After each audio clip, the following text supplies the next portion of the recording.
మన కామారెడ్డిలో ఒక అమ్మాయి ఎవరో పోయారట, నా కలెక్టర్ వచ్చింది పోస్టింగ్ అని వాళ్ళ ఇంటి వాళ్ళని బ్లఫ్ చేయడానికి. అట్లా మీరు ఏమైనా అభ్యర్థిని అసెంబ్లీకి పంపిస్తారా ఎంత సర్టిఫికెట్ ఇచ్చి టీవీ ఛానల్స్ వాళ్ళు పేపర్లో? దయచేసి మీ విశ్వసనీయత పోగొట్టుకోకండి. మీకు మా పట్ల వ్యతిరేకత ఉంటే ఇంకో రూపంలో ఏదైనా చూపించండి. మీ యజమానులకు ఏదైనా వ్యాపారాలకు సంబంధించిన అంశాలు ఏమైనా ఉంటే అది ఇంకో దగ్గర చూసుకోండి. కానీ ఈ ఛానల్స్లలో మరీ ఇంత బరితెగింపు, అడ్డగోలుతనము, ఆ పార్టీల కంటే ముందే ఆ పార్టీ వాళ్ళని వచ్చి క్లెయిమ్ చేయాలి. కనీసం మాకు 3వ రౌండ్లో మెజారిటీ వచ్చింది, ఇక మా హవా జరుగుతుంది, అదే ఏంటి పర్వాలేదు.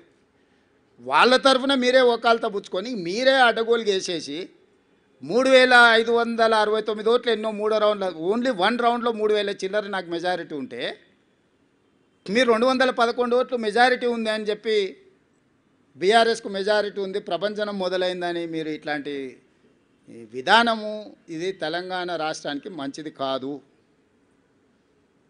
దయచేసి ఈ ఫలితాలు విశ్లేషణలు మీరందరూ చెయ్యండి.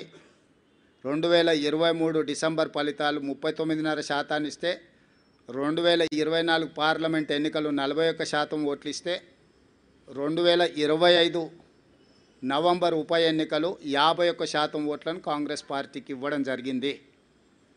ఈనాడు సమిష్టిగా బూత్ స్థాయి కార్యకర్త నుంచి పీసీసీ అధ్యక్షుడు వరకు, వార్డు మెంబర్ నుంచి ముఖ్యమంత్రి వరకు కాంగ్రెస్ పార్టీ శ్రేణులంతా ఒక్క తాటి మీద నిలబడి ఈ జూబ్లీహిల్స్ ఎన్నికల్ని ప్రతిష్టాత్మకంగా తీసుకోవడంతో ఈ ఎన్నికల్లో నెగ్గడం జరిగింది. కాంగ్రెస్ మొత్తం ఒక్క తాటి మీద ఉన్నప్పుడు ఎవరి తాత కూడా కాంగ్రెస్ పార్టీని ఓడించలేడు. ఇది మళ్ళోసారి నిరూపితమైంది.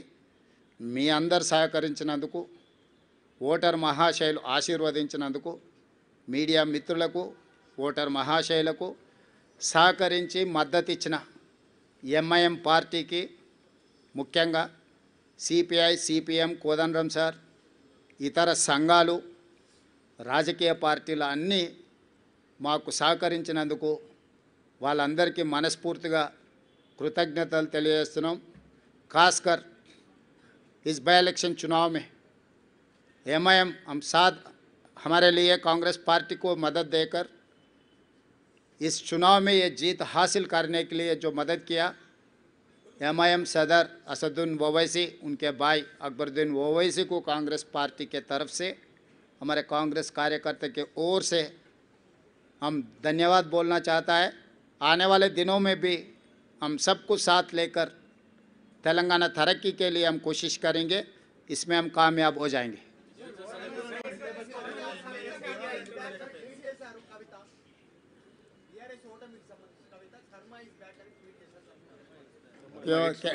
అంటే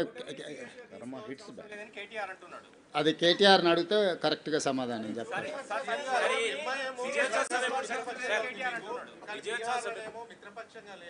ఇక్కడ మీ కాంగ్రెస్ నేతలే ఎంఐఎం బీజేపీ బి టీం అంటున్నారు. ఇక్కడ మిత్రపక్షం బి టీమా, మిత్రపక్షమా? ఇక్కడ మిత్రపక్షం ఉంది, బీహార్లో మిత్రపక్షం లేదు. అసలు కాంగ్రెస్ ఓవరాల్ పాలసీ ఏంటి? భారతదేశము రాష్ట్రాల సమీకరణ తెలుసు కదా. ఏ రాష్ట్రంలో ఆ రాష్ట్రంలో ఉండే నైసర్గిక పరిస్థితులను బట్టి, అక్కడ వాతావరణాన్ని బట్టి అక్కడ పంటలు పండుతాయి. అంతేనా? అదే జాతీయ పార్టీ కానీ యూనియన్ ఆఫ్ స్టేట్స్ ఇది. జాతీయ పార్టీ కూడా ప్రతి రాష్ట్రానికి ఒక పీసీసీ అధ్యక్షుడిని ఎందుకు వేస్తున్నారు? ఒకే అధ్యక్షుడు జాతీయ స్థాయిలో ఉంటే సరిపోతుంది కదా. ఏ రాష్ట్రాలకు ఆ రాష్ట్రాలకు ఆ స్థానిక పరిస్థితులను బట్టి నిర్ణయాలు తీసుకోవడానికి వెసులుబాటు కాంగ్రెస్ పార్టీ కల్పిస్తుంది. ఆ వెసులుబాటులో భాగంగానే తెలంగాణ రాష్ట్రంలో కాంగ్రెస్ పార్టీ నిర్ణయాలు తీసుకున్నది. మాకు కలిసి వచ్చినందుకు ఎంఐఎంకు మేము ధన్యవాదాలు తెలియజేస్తున్నాం.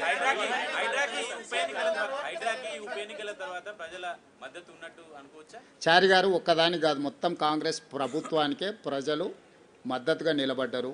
మా పరిపాలనలో తీసుకునే నిర్ణయాలన్నిటిని కూడా మేము ప్రజలకు అనుకూలంగా సమీక్షించుకొని ముందుకు వెళ్ళడం జరుగుతుంది. అమర్ గారు, అమర్, ఇంకా నేను ఆ రిజల్ట్స్ మీద పూర్తిగా సమీక్ష చేయలేదు. జాతీయ స్థాయి రాజకీయాల మీద ఇంకా దృష్టి పెట్టలేదు. ఇప్పటివరకు తెలంగాణ ఉప ఎన్నికల మీదనే ఉన్నాను. వాటిని విశ్లేషించిన తర్వాత తప్పకుండా నేను స్పందిస్తాను. మా నియోజకవర్గాల్లో ఉప ఎన్నికలు పెట్టడానికి రెడీగా ఉన్నాం బీఆర్ అని చెప్పి కూడా కేటీఆర్ ఇక ఇప్పటి దగ్గర నేను అదే చెప్పిన, మళ్ళా అదే మాటలు మాట్లాడుతున్నాడు. కాబట్టి ఇవన్నీ నేను అందుకే చెప్తున్నా, నేను సూచన చేస్తున్నా, తెలంగాణ మంచి కోసం వాళ్ళ భవిష్యత్తు కోసం ఇద్దరికి సూచన చేస్తున్నా. ఒక ఆయన అసూయ, రెండవ ఆయన అహంకారాన్ని తగ్గించుకోవాలి. పాతకాలంలో చెప్పారు, కింద పడ్డా కూడా పైకాలు నాదే అన్నాడంటే వెనకటికోడు. కాబట్టి ఏది ఎట్లొస్తే అది అట్లా వస్తుంది. ఇప్పుడు అది ఆయన చేతులు లేదు, నా చేతులు లేదు, స్పీకర్ గారి చేతిలో ఉంది, సుప్రీంకోర్టు చేతుల్లో ఉంది. అది వచ్చినప్పుడు వస్తుంది, ప్రజలు ఇచ్చే తీర్పు తప్పకుండా ఇస్తారు.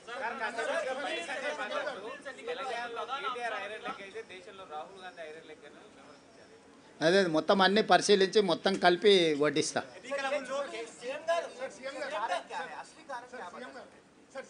सरकार जो काम कर रहा है, सरकार को आशीर्वाद देने के लिए लोग आगे आए, बहुत सारे दिए, एक चीज़ नहीं है. हम पीछे से रेशन कार्ड और फाइन राइस, इंदिरा इंड्लू जो भी बोल रहे हैं ना, इसके साथ साथ हम कितने एम्प्लॉयमेंट क्रिएट किए, लॉ एंड ऑर्डर कितना कंट्रोल किए, ड्रग्स एंड गांजाई कितना हम लोग कंट्रोल किए.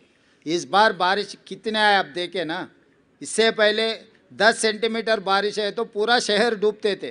इस बार 40 सेंटीमीटर 50 सेंटीमीटर बारिश आए तो भी कोई भी एक कॉलोनी, एक बस्ती पानी में नहीं डूबा. लोग देख रहे हैं, मूसी में किसी को तकलीफ नहीं आया. इस बार पहली बार तेलंगाना हासिल करने के बाद 12 साल में बहुत बड़ा बारिश आए थे, क्लाउड बस्ट हुए थे. मगर इस बार हम जो तरीका से जो काम किए, शहर के लोग लॉ एंड ऑर्डर कंट्रोल है, हम ड्रग्स कंट्रोल किए,